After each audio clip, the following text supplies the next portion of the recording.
ക്ഷമയുടെ നെല്ലിപ്പടി കണ്ടു എന്ന് സാധാരണ നമ്മുടെ ഗ്രാമപ്രദേശങ്ങളിൽ എല്ലാവരും പറയാറുള്ളൊരു ശൈലിയാണ്. എന്താണ് ഈ നെല്ലിപ്പടി? പണ്ട് കാലങ്ങളിൽ കിണറിൻ്റെയും കുളത്തിൻ്റെയൊക്കെ അടിയിൽ നെല്ലി മരപ്പലക ഇറക്കി വെക്കാറുണ്ട്.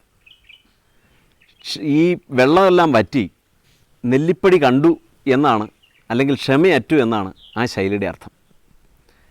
ഈ ശൈലിയല്ല നമ്മളുടെ വിഷയം. എന്തുകൊണ്ടാണ് ഈ നെല്ലി മരപ്പലക കിണറ്റിൽ ഇറക്കി വെച്ചിരുന്നത്? ജലത്തെ ശുദ്ധീകരിക്കാനുള്ള ഒരു അപാരമായ കഴിവ് നെല്ലിക്കുണ്ട്.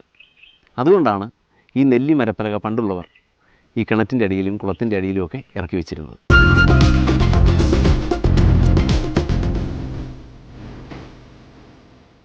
ക്ഷമയുടെ നെല്ലിപ്പടി കണ്ടു എന്ന ശൈലിയിൽ നിന്നും നാം ഉൾക്കൊള്ളേണ്ട ചില പാഠങ്ങളുണ്ട്.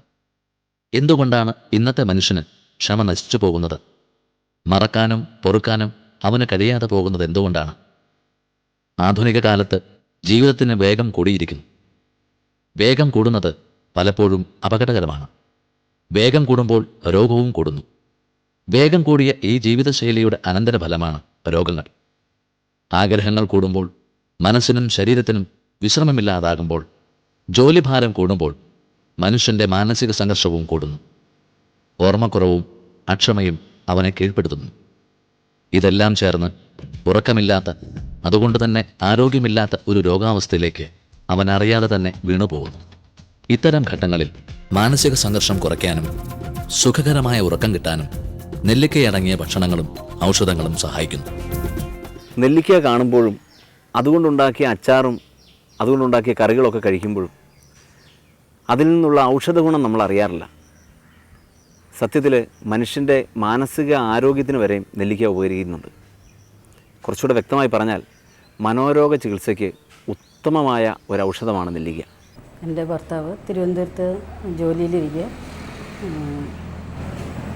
മെനിഞ്ചോ എൻസെഫലൈറ്റിസ് എന്ന് പറഞ്ഞ അസുഖം വന്ന് ഓർമ്മ പൂർണ്ണമായും നശിച്ചിരുന്നു. അസുഖം വന്ന് അദ്ദേഹം അബോധാവസ്ഥയിലായി. 23 ദിവസം കഴിഞ്ഞ് ബോധം തിരിച്ചു കിട്ടിയപ്പോൾ ഓർമ്മ പൂർണ്ണമായും നശിച്ചിരുന്നു. സംസാരശേഷിയും കാഴ്ചശക്തിയെല്ലാം നഷ്ടപ്പെട്ടിരുന്നു. സാവകാശത്തിൽ സംസാരശേഷിയും കാഴ്ചശക്തിയൊക്കെ തിരിച്ചു കിട്ടിയെങ്കിലും അദ്ദേഹം പൂർണ്ണമായിട്ട് തന്നെ മാറിയിരുന്നു. അങ്ങനെ 8 മാസത്തോളം അവിടെ എല്ലാ ഹോസ്പിറ്റലുകളിലായിട്ട് 8 മാസത്തോളം ചികിത്സയൊക്കെ ചെയ്തു. അവസാനം ശ്രീചിത്രയിലെ ചികിത്സ ചെയ്തുകൊണ്ടിരിക്കുമ്പോൾ അവിടുത്തെ ഒരു ഡോക്ടറുടെ നിർദ്ദേശപ്രകാരം സൈഡായിട്ട് ആയുർവേദം കൂടി ചെയ്യണം എന്ന് നിർദ്ദേശിക്കുകയുണ്ടായി. കൂടുതൽ അദ്ദേഹത്തിനെ കൺട്രോൾ ചെയ്യാനും ഒക്കെ ബുദ്ധിമുട്ടായി തുടങ്ങി. ഒരുതരം സൈക്യാട്രിക് പേഷ്യൻറ്റിൻ്റെ രീതിയിലായി മാറിക്കഴിഞ്ഞിരുന്നു. അങ്ങനെ 1 വർഷം മുമ്പ് ഇവിടെ പാരമ്പര്യമായിട്ട് ആയുർവേദ ചെയ്യുന്നിടത്ത് തന്നെ വേണമെന്ന് പ്രത്യേകം പറഞ്ഞതുകൊണ്ട് ഇങ്ങനെ അന്വേഷിച്ചപ്പോൾ ഇവിടെ വൈദ്യമഠത്തിൽ ആണ് നല്ലതെന്ന് എല്ലാവരും പറയുകയുണ്ടായി. അങ്ങനെ 1 വർഷം മുമ്പ് ഇവിടെ കൊണ്ടുവന്നു. അങ്ങനെ ഇവിടുത്തെ ചികിത്സ കൊണ്ട് ഏകദേശം പഴയ ഓർമ്മയെല്ലാം തിരിച്ചു കിട്ടി. പിന്നെ അദ്ദേഹം ഒരുവിധം നമുക്ക് കൺട്രോൾ ചെയ്ത് കൊണ്ടുനടക്കാൻ പാകത്തിനായി. പിന്നെ ഇപ്പോഴും ചികിത്സ തുടർന്നുകൊണ്ടേയിരിക്കണം. പൂർണ്ണമായും മാറുന്ന ഇപ്പോൾ വിശ്വാസം വന്നു ഞങ്ങൾക്ക് എല്ലാവർക്കും. സാമാന്യന നെല്ലിക്ക ആന്തരികമായിട്ടുള്ള അവയവങ്ങളുടെ പോഷക സ്വഭാവത്തിലേക്കുള്ള പ്രവൃത്തിയാണ് അത് അകത്തേക്ക് കഴിക്കുമ്പോൾ ഉണ്ടാവുന്നത്. നിങ്ങളിപ്പോൾ എന്ന് കണ്ടത് തലപൊതിയലാണ്. ആ തലപൊതിച്ചിൽ സാമാന്യന ഉന്മാദ രോഗങ്ങൾക്കും മസ്തിഷ്ക സംബന്ധമായ രോഗങ്ങൾക്കും ചെയ്തു വരുന്ന ഒരു പ്രവൃത്തിയാണ് ഈ തലപൊതിച്ചിൽ അല്ലെങ്കിൽ ധാര. ധാര എന്ന് ഞാൻ ഇപ്പോൾ പറഞ്ഞു, കുറച്ച് മുമ്പ് പറഞ്ഞു, ധാര എന്ന് പറഞ്ഞു. അതിനെക്കുറിച്ച് ആ പാലിനെക്കുറിച്ചും അതൊക്കെ പറഞ്ഞു. ആ രണ്ടും ഈ മസ്തിഷ്കത്തിൻ്റെ കേടുപാട് തീർക്കലാണ് അതിനെ കൊണ്ട് ഉദ്ദേശിക്കുന്നത്. ഉന്മാദികൾക്കും അല്ലെങ്കിൽ അപസ്മാരം മുതലായിട്ടുള്ള രോഗികൾക്കുമാണ് അത് കൂടുതലായിട്ട് ചെയ്യുക. അത് പുറമേ ചെയ്യുന്നു, അതിന് അകത്തേക്ക് കൊടുക്കലല്ല, പുറമേ ഉള്ളൂ. ആ പുറമേ ഉള്ള ഫലം അകത്തേക്ക് കൊടുത്താൽ ധാതു പുഷ്ടി ഉണ്ടാക്കലാണ്. എല്ലാ ധാതുക്കളെയും സമീകരിച്ച് വേണ്ട വിധത്തിലാക്കുക എന്നുള്ളതാണ് അതിൻ്റെ ധർമ്മം. ഇദ്ദേഹത്തിന് മെനിഞ്ചൈറ്റിസ് ബാധിച്ചിട്ട് ബോധം നഷ്ടപ്പെട്ട ഒരാളാണ്. തിരുവനന്തപുരത്ത് ശ്രീചിത്ര ഹോസ്പിറ്റലിൽ ചികിത്സയിലായിരുന്നു. അത് കഴിഞ്ഞിട്ടും വേണ്ട രീതിയിലായിട്ടുണ്ടായിരുന്നില്ല. ഇപ്പോൾ ഒരു വർഷമായിട്ട് ഇവിടെ വന്നിട്ട് തലപൊതിച്ചിൽ പോലുള്ള ചികിത്സകൾ ചെയ്തു വരികയാണ്. ഇപ്പോൾ അദ്ദേഹം സംസാരിക്കും, നടക്കാൻ പറ്റും,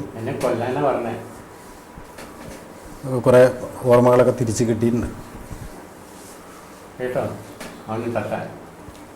ഈ തലപൊതിച്ചിലിൽ മരുന്നുകളിൽ പ്രധാനം നെല്ലിക്കയാണ് പ്രധാനം. അപ്പോൾ അത് കുറേ എഫക്റ്റീവ് ആവുന്നുണ്ട്. ചിലപ്പോൾ 1-2 കോഴ്സ് കൂടെ വേണ്ടി വരും. മിക്കവാറും പഴയ സ്റ്റേജിലേക്ക് എത്തുന്നതാണ് ഞങ്ങളെ കണക്കാക്കിയിട്ടുള്ളത്.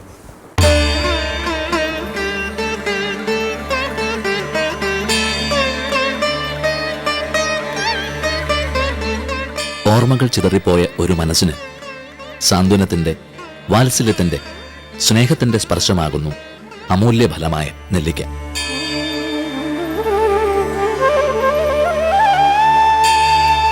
മനസ്സെന്ന പിടികിട്ടാപ്പുള്ളിയെ പിടിച്ചുകെട്ടാനും പിടികിട്ടിക്കഴിഞ്ഞാൽ പിന്നെ മറ്റെങ്ങും പോകാതെ പിടിച്ചു നിർത്താനും ധാത്രി എന്നു പേരുള്ള, അല്ലെങ്കിൽ അമ്മയെന്നു പേരുള്ള നെല്ലിക്കയ്ക്ക് കഴിയുന്നു. ജീവിതത്തിലെ പിരിമുറുക്കങ്ങളിൽപ്പെട്ട് തല ചൂടാവുമ്പോൾ ശീതവീര്യമുള്ള ഈ ഫലം കുളിര് നൽകുന്നു.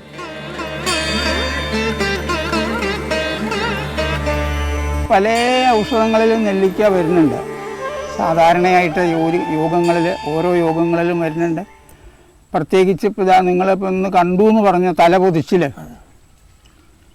തലപൊതിച്ചിൽ അതിലത്തെ ഒരു 2ാം തരക്കാരനാണ്.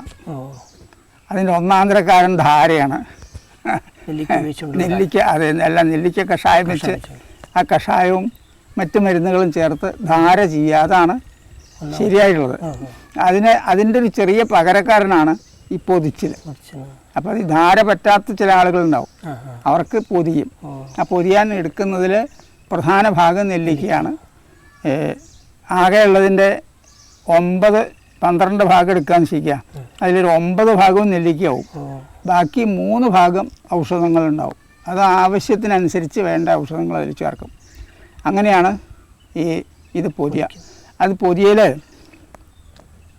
സാധാരണ മോരിൽ വേവിച്ച് അരച്ചിട്ടാണ് പൊതിയ.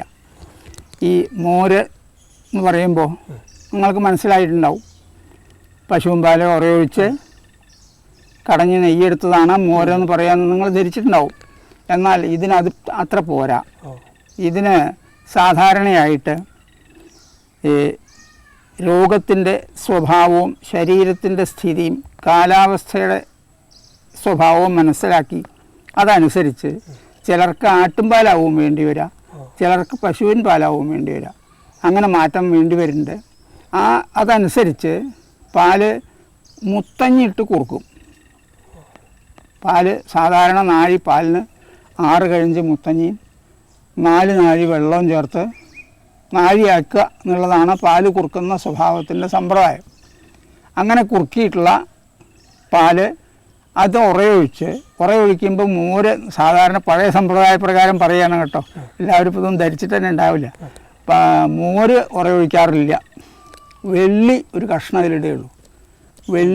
വെള്ളിയുടെ ഒരു പാത്രമോ അല്ലെങ്കിൽ വെള്ളി കിണ്ണോ എന്തെങ്കിലും അതിലിട്ടാൽ അത് ഉറയും. വെള്ളി പുളിയാണ്.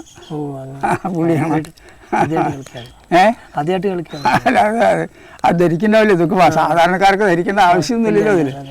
അപ്പോൾ വെള്ളി അതിലിടും. എന്നാൽ ഉറയാവും, തൈരാവും.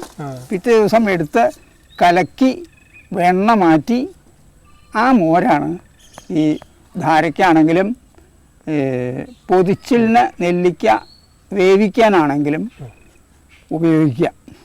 ഇതാണ് നെല്ലിക്കയുടെ പ്രധാനമായ ഉപയോഗം.